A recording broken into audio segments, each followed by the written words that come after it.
#The Reckoning. The morning sun rose over Santiago like it did every other day. Children walked to school. Parents kissed their families goodbye. Coffee shops filled with laughter and conversation. Nobody looked up at the sky. Nobody had any reason to. Colonel Elena Morales stood in her kitchen watching her daughter Sofia eat breakfast. The little girl was 7 years old with dark curly hair and her father's bright smile.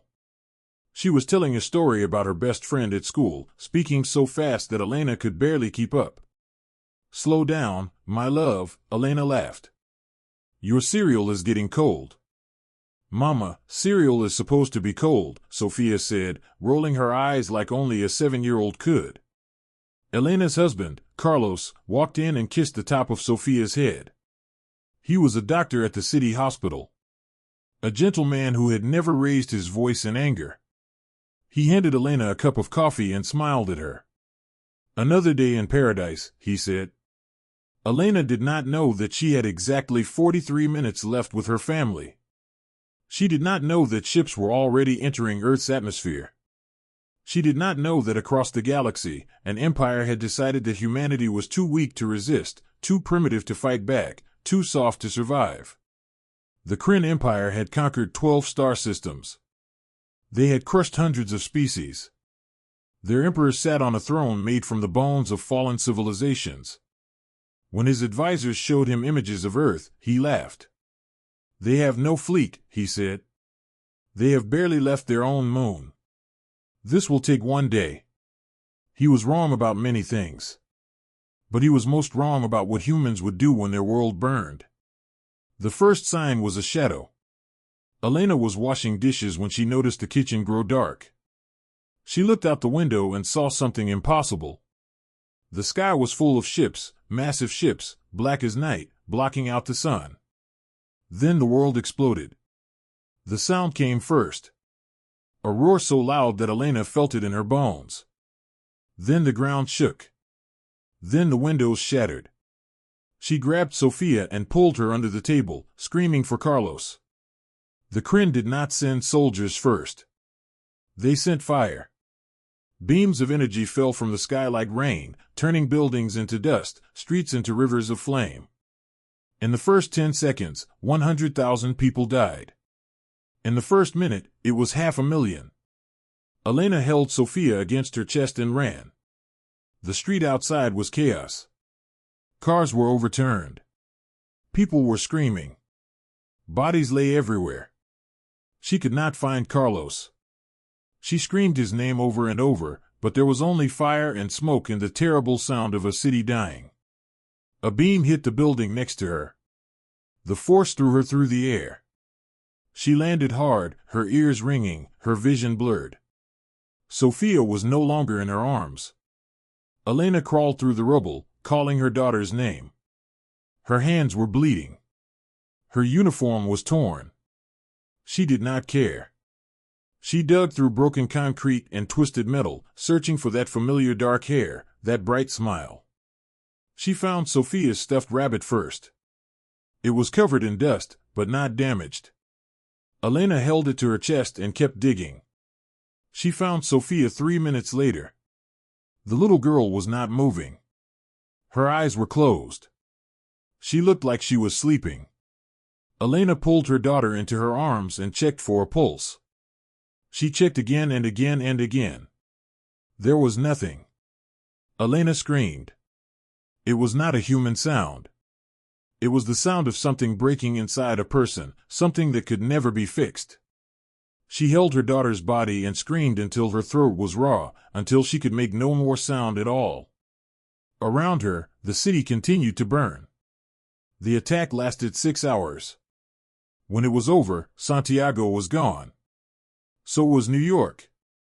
So was Tokyo, London, Beijing, Moscow, and 200 other cities. 2 billion people died on the first day. 2 billion more would die in the weeks that followed. The Kryn ground forces arrived expecting no resistance. They found something else entirely. In the ruins of Shanghai, a group of firefighters armed with nothing but axes attacked a Kryn patrol. They killed 3 soldiers before they were shot down. In Moscow, a grandmother drove a truck full of explosives into an alien command post. In Cairo, teenagers threw rocks at soldiers in power armor. None of these attacks made sense to the Kryn. Their databases showed that defeated species always surrendered. They always begged for mercy. They always accepted their place as slaves. Humans did not beg. Elena Morales buried her daughter in a park that no longer had trees. She placed the stuffed rabbit on the small grave and knelt in the ash. Carlos's body was never found.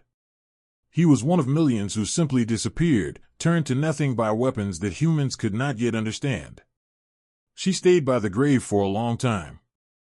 Other survivors walked past her, heading to refugee camps, looking for food and water. Some stopped to offer help. She did not respond. When she finally stood, something had changed in her eyes. The woman who loved to laugh, who danced in the kitchen, who read bedtime stories with funny voices, was gone. Someone else had taken her place. A young lieutenant found her standing among the ruins. He was barely 20 years old, covered in dirt and blood, looking for someone to follow. "Colonel Morales," he asked. "What do we do now?" Elena looked at the sky. The Kryn ship still circled above, watching, waiting for the last resistance to die. They were so confident, so certain that this small blue planet would fall like all the others. "Now," Elena said, her voice steady and cold. "We make them pay." "With what?" the lieutenant asked. "They have ships. They have technology we cannot match. They have armies." Elena reached down and picked up a piece of broken metal from the street. It was part of a Kryn weapon dropped by a dead soldier. She examined it carefully. "They made one mistake," she said.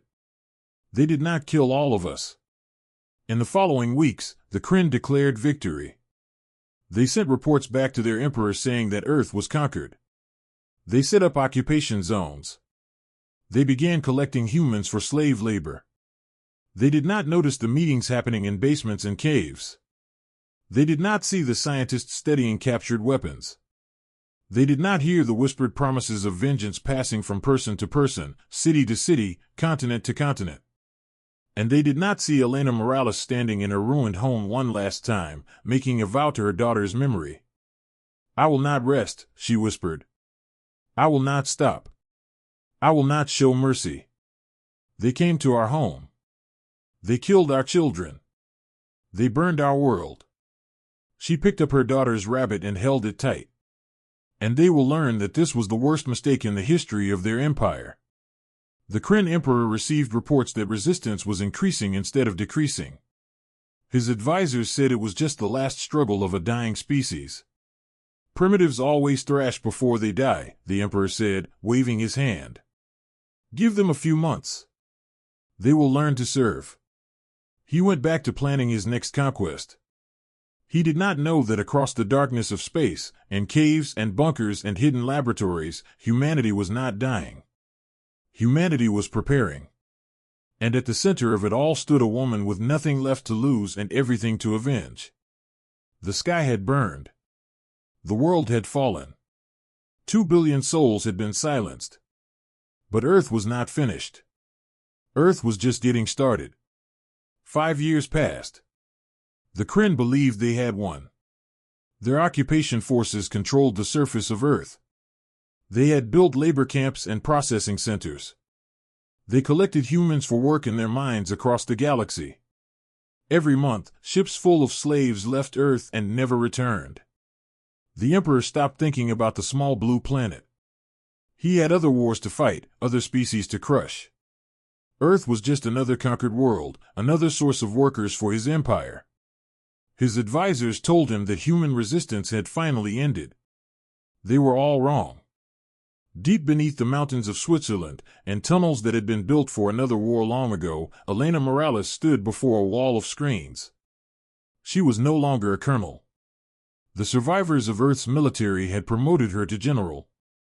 She was the highest-ranking officer still alive, and she had spent 5 years preparing for this moment.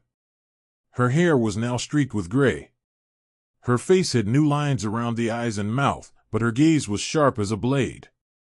And when she spoke, everyone listened. "Show me the new engine tests," she said. A young engineer named Dr. James Chen pulled up the data. He was one of thousands of scientists working in secret facilities across the planet. Some were underground, some were beneath the oceans, some were on the dark side of the moon, hidden from Kryn sensors. "The modifications are complete," Dr. Chen said. "We removed the safety limits from the captured Kryn engines. Our ships can now travel 3 times faster than anything in their fleet." General Morales nodded. When humans first captured Kryn technology, they expected to find machines far beyond their understanding. What they found instead was something different. The Kryn had stopped innovating centuries ago. They used the same designs their ancestors had created. They followed the same rules, never questioning, never improving. Humans did not follow rules. "What about the weapons?" Morales asked. Another scientist, Dr. Yuki Tanaka, stepped forward. She was an older woman with kind eyes that hid a fierce intelligence. "We have developed kinetic impactors," she said. Simple metal rods accelerated to extreme speeds. The Kryn abandoned this technology because they considered it primitive. They have no defenses against it. "And the AI systems?" "Ready for deployment," Dr. Tanaka replied.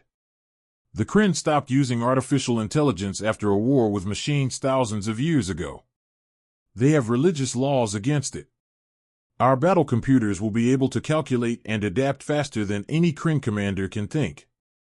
General Morales allowed herself a small smile. It was the first time she had smiled in years. The Kryn had made so many assumptions about humanity. They assumed humans would surrender. They assumed humans could not learn. They assumed humans would fight like everyone else. They were about to learn how wrong they were. In a massive underground shipyard beneath the Atlantic Ocean, the first human warship was nearly complete. It was called the TRS Remembrance. The letters TRS stood for Terran Resistance Ship. Its hull was black as space, designed to be invisible to enemy sensors. Its weapons were hidden inside its body, ready to extend and fire in seconds. But what made the Remembrance special was not its technology. It was the names. Every surface of the ship's interior was covered with names. 2 billion names written in tiny letters covering the walls and floors and ceilings. Every person who died in the first attack, every child, every parent, every friend. The crew walked among the dead every day, surrounded by the people they were fighting to avenge. General Morales visited the Remembrance when it was finished. She walked through its corridors slowly, reading names as she passed. She stopped when she found them. Sofia Morales. Carlos Morales. Her daughter. Her husband. Written forever on the walls of humanity's first warship. She placed her hand on the names and closed her eyes. "I am almost ready," she whispered. "Wait for me just a little longer." Captain David Okonkwo found her there. He was the Remembrance's commanding officer, a tall man from Nigeria who had lost his entire extended family in the attack on Lagos. He understood Morales better than most. "General," he said softly. "The crew is assembled." Morales opened her eyes and turned to face him. The moment of softness was gone. In its place was the Iron Mother, the woman who had built an army from ashes. "Then let us speak to them." The crew of the Remembrance stood at attention in the main cargo bay. There were 400 of them, men and women from every nation on Earth. Some were professional soldiers. Some were teachers and farmers and engineers who had learned to fight. All of them had lost someone. All of them had volunteered to die if necessary. Morales stood before them, her hands clasped behind her back. 5 years ago," she said, "they came to our home. They killed our families. They burned our cities. They thought we would break." She paused, letting her words settle. They were wrong. A murmur went through the crowd. Morales raised her hand for silence. "We are not building a fleet," she continued. "Fleets are for nations. Fleets are for empires. We are building something different. We are building a reckoning." She gestured to the walls around them, covered with the names of the dead. These are the people who could not be here today. These are the people who never got to fight back. They are watching us now. They are waiting for us to finish what was started. Her voice grew harder. The Kryn have forgotten about us. They think we are slaves. They think we are broken. In a few months, we will remind them of their mistake. We will carry the names of our dead across the stars, and we will write those names on the ruins of their empire. Captain Okonkwo stepped forward. General, what about their numbers? Their intelligence reports say they have thousands of warships. We have 40. 42, Morales corrected. And you are right. They have more ships, more soldiers, more resources. But they have one weakness that we do not share. What weakness? Morales's eyes were cold as ice. They have something left to lose. We do not. Every person on this ship has already lost everything. We fight with nothing behind us but graves. That makes us more dangerous than any fleet in the galaxy. 3 months later, a Kryn patrol ship stumbled upon a human convoy near the edge of the solar system. The patrol ship was fast and well armed. Its captain expected to capture more slaves for the labor camps. The convoy did not run. It did not surrender. It did not even slow down. The Kryn captain watched in confusion as small objects launched from the human ships. They were just metal rods, moving too fast for his sensors to track. By the time he realized what was happening, the rods had punched through his ship like needles through paper. The patrol ship exploded. Its debris drifted silently through space. No distress signal was sent. No report reached the Empire. In her command center beneath the Swiss mountains, General Morales received word of the encounter. First blood, she said quietly. Her officers gathered around her, waiting for instructions. Begin final preparations, Morales ordered. In 30 days we move. She looked at the star map on the wall, at the 12 systems of the Kryn Empire spread across the galaxy. They struck Earth first, she said. Now we are going to remind them why that was a mistake. The forging was complete. The weapon was ready. And humanity was coming. The Kryn commander of Earth, a tall creature named Vexurin, was eating his morning meal when the alarms began. He looked up from his food with annoyance. False alarms were common. The primitive human equipment sometimes triggered sensors by mistake. Then his window exploded inward and fire consumed the room. Across the planet, at exactly the same moment, every Kryn installation came under attack. Bases hidden in mountains were struck by missiles launched from submarines that had been silent for 5 years. Orbital stations were torn apart by kinetic rods traveling at impossible speeds. Ships that had been floating peacefully in Earth's atmosphere suddenly found themselves surrounded by enemies that came from nowhere. Operation Lazarus had begun. The name was chosen carefully. Lazarus was a man from an old Earth story who died and came back to life. Humanity had been declared dead by the Kryn Empire. Now it was rising from the grave. General Elena Morales stood on the bridge of the TRS Remembrance, watching the battle unfold on her tactical display. Her face showed no emotion. She had planned this attack for 5 years. Every detail had been studied. Every possibility had been prepared for. Northern Hemisphere cleared, Captain Okonkwo reported. All enemy bases destroyed. Southern Hemisphere at 90%, another officer added. Minor resistance near the Antarctic station. Orbital status? 12 enemy ships destroyed. 3 attempting to flee. Do not let them escape, Morales said. No warnings can reach the Empire. The 3 fleeing ships never made it to the edge of the solar system. Human vessels, faster and more maneuverable than anything the Kryn had ever faced, cut them off and tore them apart. Not a single Kryn survived. Not a single message was sent. In 6 hours, every Kryn soldier and ship in the solar system was dead. For 5 years, the Kryn had occupied Earth with a force of 50,000 soldiers and 200 ships. They had believed this was more than enough to control a broken species. They had been wrong. As the last fires died down, as the wreckage of alien ships fell through Earth's atmosphere like falling stars, General Morales gave her next order. Open a communication channel to the Kryn homeworld. Maximum power. I want every ship in their fleet to hear this. Her communications officer hesitated.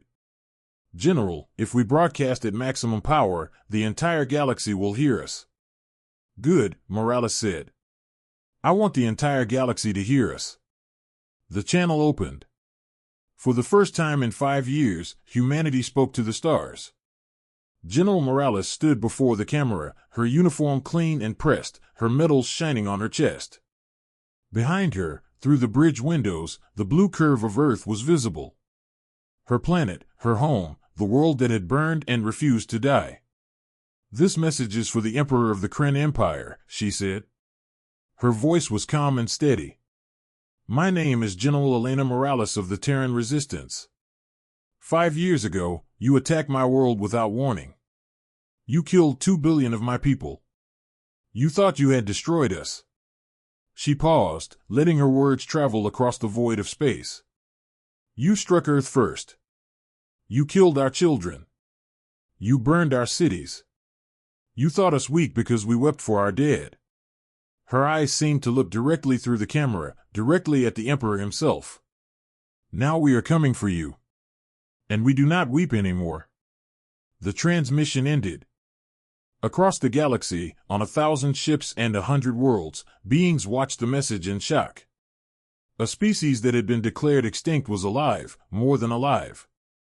It was angry. The Kryn Emperor received the message while sitting on his throne.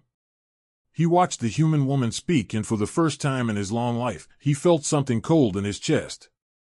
Not fear, he told himself. Emperors did not feel fear. How many ships do they have? He demanded. His admirals scrambled to gather information. Our best estimate is 40 to 50 vessels, one answered. Small compared to our fleet. Then destroy them, the Emperor commanded. Send 300 ships to their system. Burn their planet to nothing. Leave no survivors this time. 300 Kryn warships assembled at Proxima Centauri, the nearest star system to Earth. They were the pride of the Empire.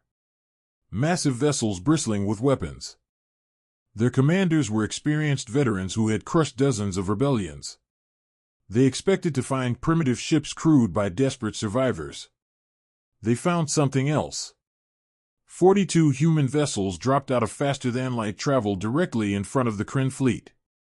They were smaller than the Kryn ships. They looked almost fragile. The Kryn admiral smiled.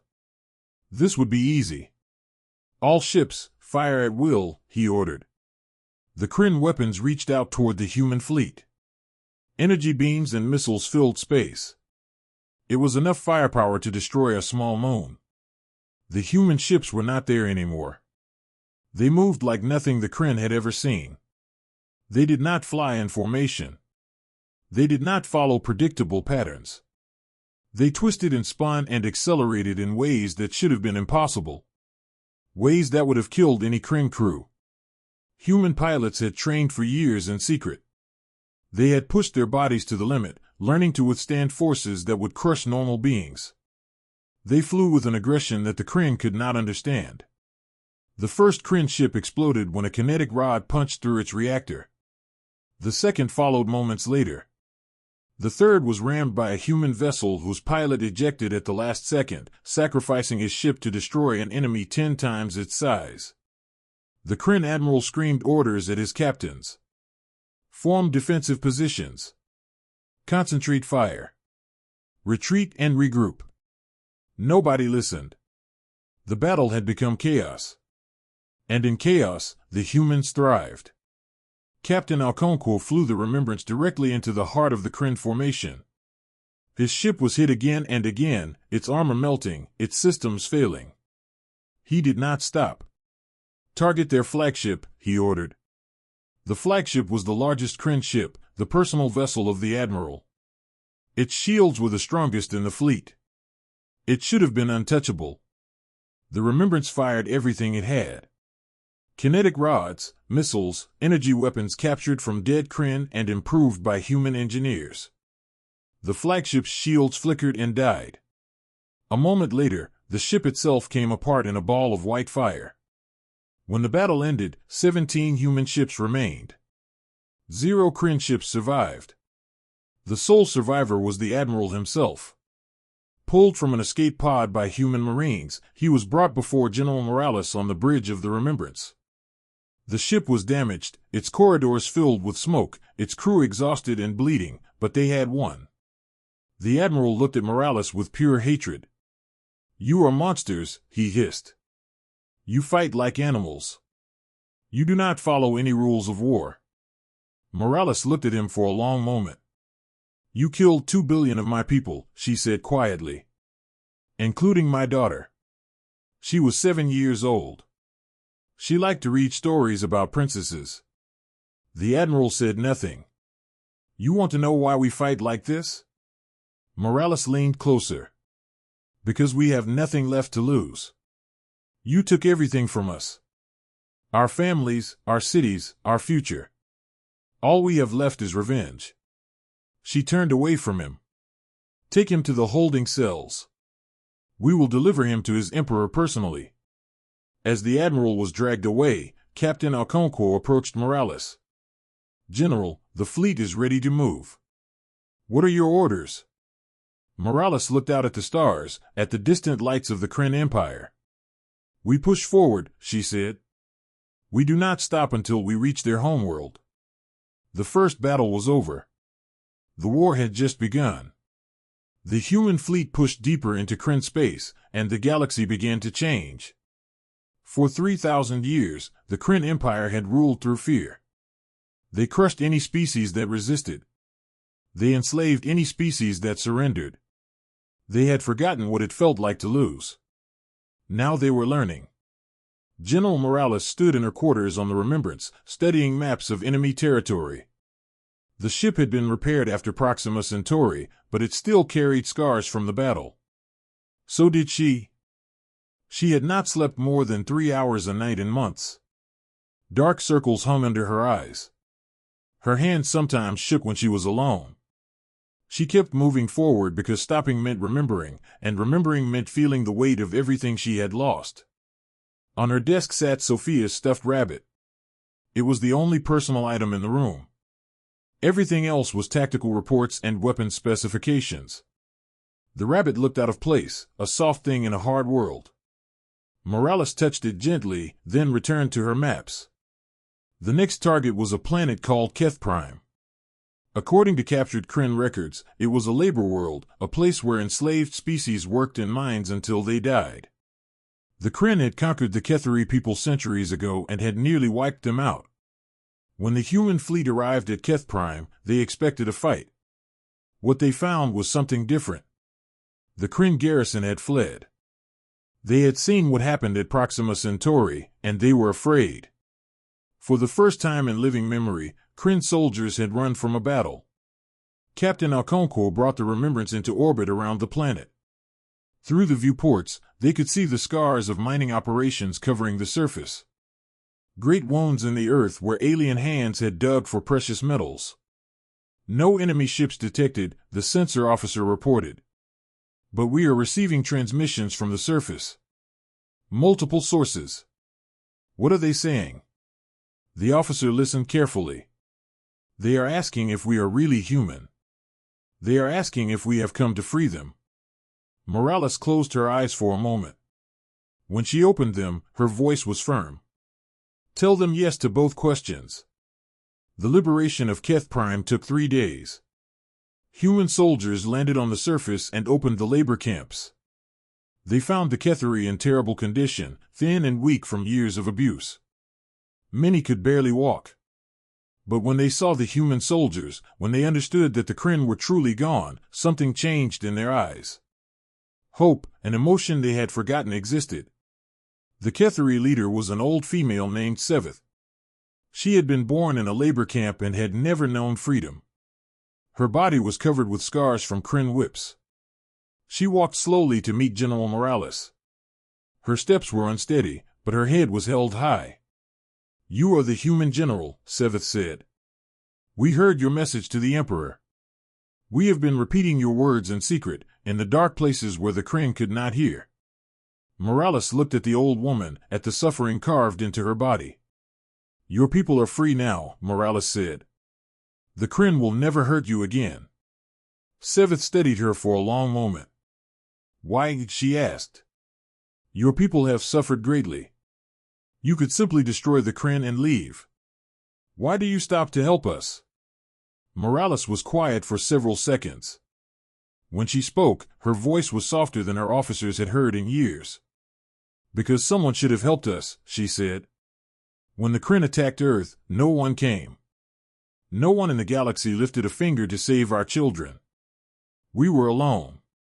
She looked at the Ketheri people gathering around them, their eyes wide with wonder.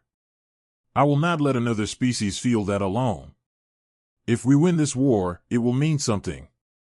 Not just revenge, something more. Seveth reached out and touched Morales's hand, her thin fingers gentle. You are not what we expected, she said. The Kryn told us that all species are selfish, that everyone fights only for themselves. You proved them wrong. Word of Keth Prime spread across the galaxy. Other enslaved species heard that the humans were not just conquerors. They were liberators. They freed prisoners. They shared food and medicine. They taught other species to fight back. One by one, worlds began to rise against the Kryn. The Talvari, a species of engineers who had been forced to build Kryn weapons, destroyed their factories and joined the human fleet. The Morith, warriors who had been used as shock troops, turned against their masters and opened fire on their own commanders. The Sindari, ancient beings who had been kept alive only to share their knowledge, used that knowledge to sabotage Kryn systems across 3 star systems. What had started as 42 human ships became something larger, a fleet of hundreds, a coalition of the wounded and the angry and the hopeful.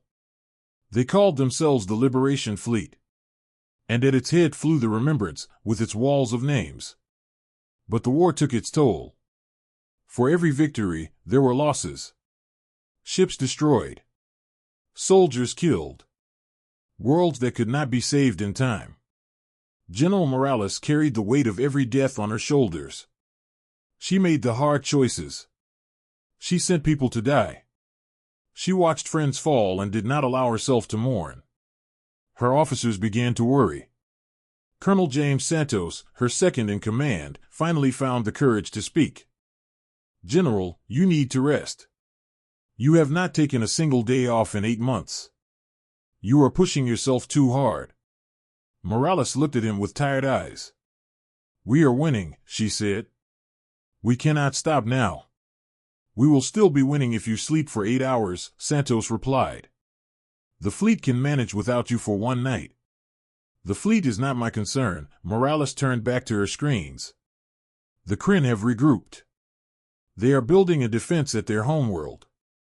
We need to break through before they finish. Santos stepped closer, lowering his voice. Elena, he said, using her first name for the first time since the war began. Your daughter would not want you to destroy yourself. Morales froze. For a moment, Santos thought she would have him removed from the bridge. Instead, she slowly turned to face him. You did not know my daughter, she said. Her voice was very quiet. No, but I know you, Santos replied. The woman who held this fleet together when everyone else wanted to give up. The woman who chose to free the Ketheri when she could have left them behind. That woman is worth saving, and she is dying a little more each day. Morales said nothing for a long time.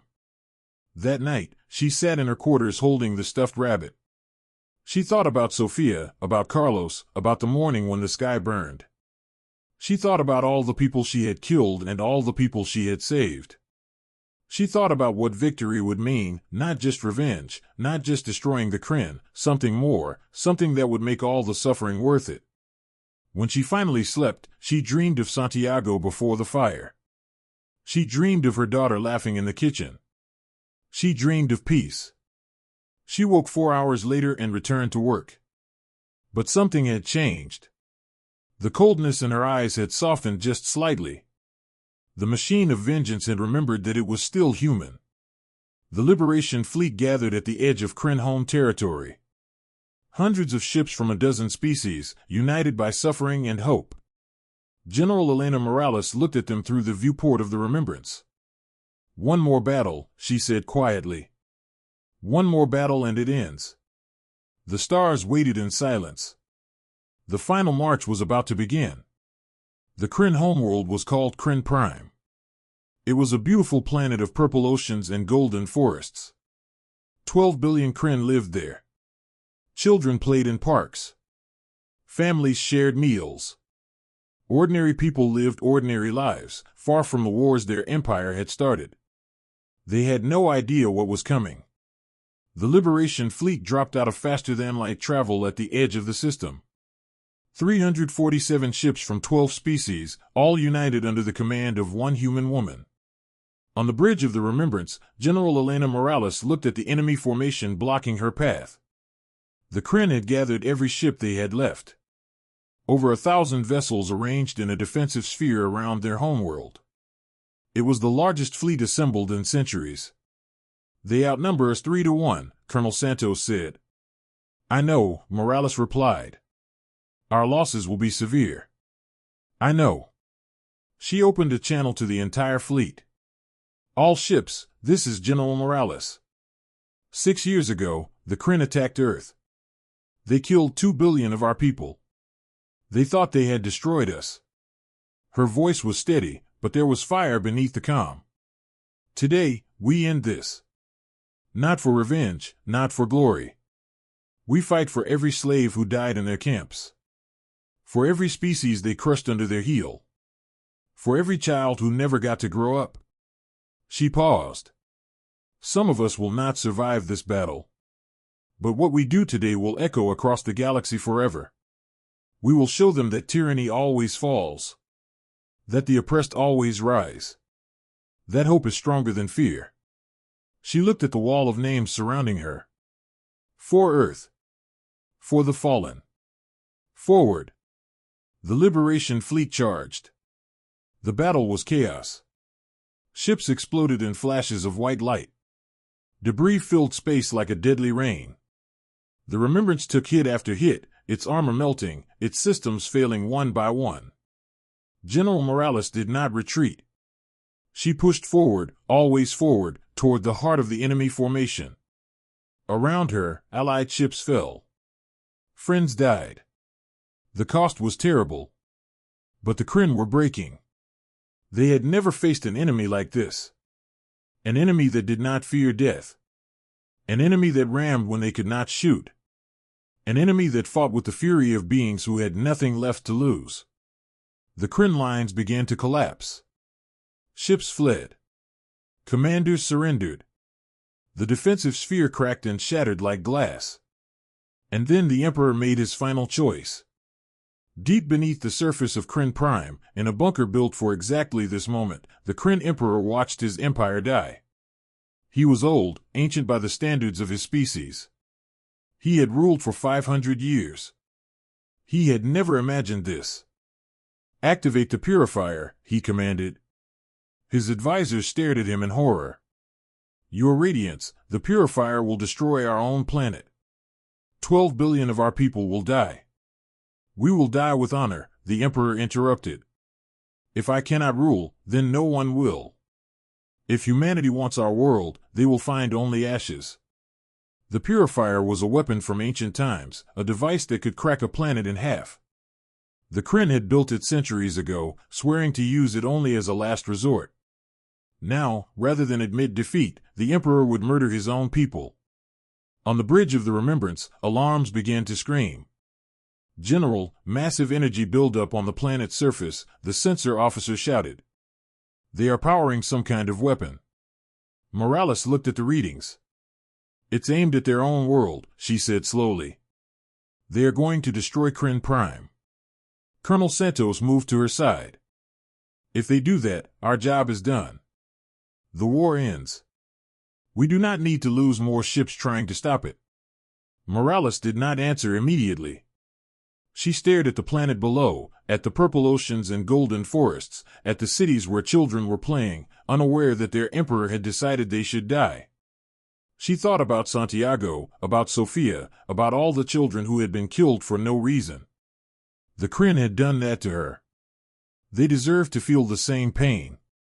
This was justice, wasn't it, General? Santos pressed. What are your orders? Morales closed her eyes. She saw her daughter's face. She heard her daughter's voice. Mama, why do people hurt each other? She opened her eyes. All ships, she said. Target the weapon. Destroy it. Santos grabbed her arm. General, with respect, they are the enemy. They killed our families. Why should we die to save them? Morales turned to face him. Her eyes were tired but clear. Their children did not vote for this war, she said. Their children did not kill our families. And I did not fight across the galaxy to become the thing I was fighting against. She looked at the stuffed rabbit sitting on her command console. Sophia had loved that rabbit. She had hugged it every night. If we let 12 billion people die because we want revenge, we are no better than the Kryn. We are worse, because we know better. We have felt this pain. We know what it does to a species. She raised her voice for the whole bridge to hear. We are humanity. We weep for our dead. We rage against injustice. But we do not murder children. That is not who we are. The fleet responded. Damaged ships pushed toward the planet. Pilots who had lost everything gave what little they had left. The weapon on Kryn Prime was protected by the last Kryn defenses. Ships that fought with desperate fury. The Remembrance led the charge. Its shields failed. Its engines sputtered. Half the bridge crew was dead or wounded, but it kept moving. In range, the weapons officer gasped, blood running down his face. Fire everything, Morales commanded.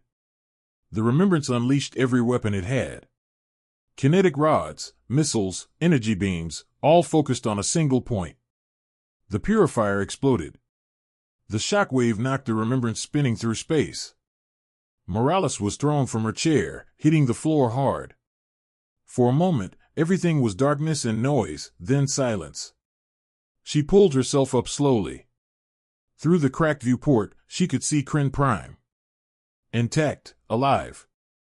12 billion people saved by the species they had tried to destroy. Status report, she said weakly. The weapon is gone, Santos replied. He was bleeding from a cut on his forehead, but he was smiling. The Kryn fleet is surrendering. The Emperor has been captured by his own people. They are handing him over to us. Morales nodded slowly. It was over.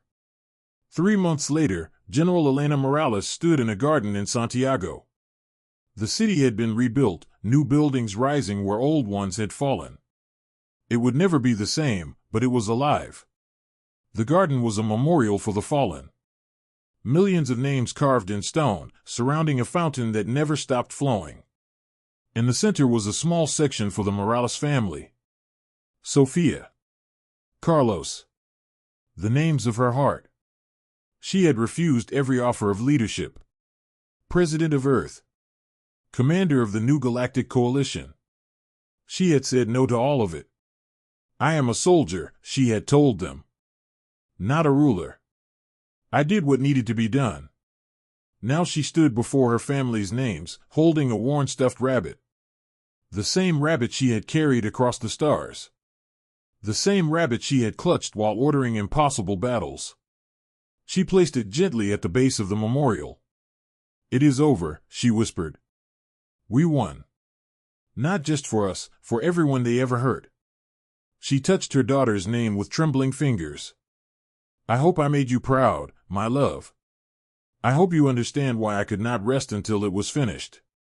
The sun set over Santiago, painting the sky in shades of orange and purple. Elena Morales sat in the garden as darkness fell.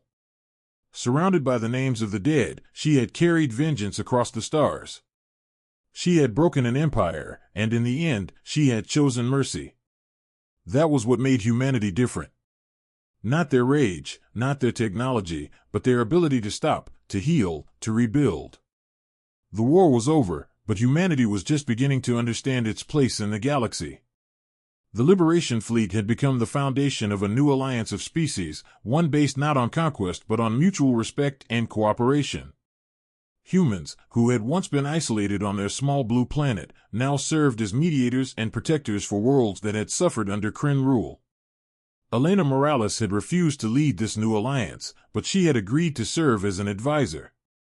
She spent her days training the next generation of military leaders from across the galaxy, teaching them not just how to fight, but when to fight. Her most important lesson was one she had learned at great cost, that true strength lay not in the ability to destroy, but in the wisdom to show mercy. The stuffed rabbit that had once belonged to Sophia now sat in a place of honor in the main council chamber of the new Galactic Alliance. It served as a reminder of the cost of war and the importance of remembering those who could not speak for themselves. Humanity had changed in the years since the invasion. The scars of the attack remained, both on the planet and in the hearts of the survivors. But from those scars had grown something new. Humans had looked out at the galaxy and seen not just threats, but neighbors. They had learned that their differences were less important than their shared desire for peace. The Kryn Empire was no more, but the Kryn people remained. Their society was being rebuilt under the guidance of the Galactic Alliance. Many had been surprised when humans had advocated for mercy rather than revenge, but this act of compassion had done more to secure peace than any weapon could have. On the 6th anniversary of the invasion, Elena Morales returned to the Memorial Garden in Santiago. She was no longer a general, though people still called her that out of respect. She was simply Elena, a mother who had lost everything and found a new purpose in helping others avoid the same fate. As she stood before the names of her family, a young girl approached her. She was perhaps 7 years old, with dark curly hair and bright eyes. "Excuse me," the girl said. "Are you the general from the stories?" Elena smiled. "I was. Now I'm just Elena." "My teacher says you saved the galaxy," the girl said. "I didn't save it," Elena replied softly. "We all did.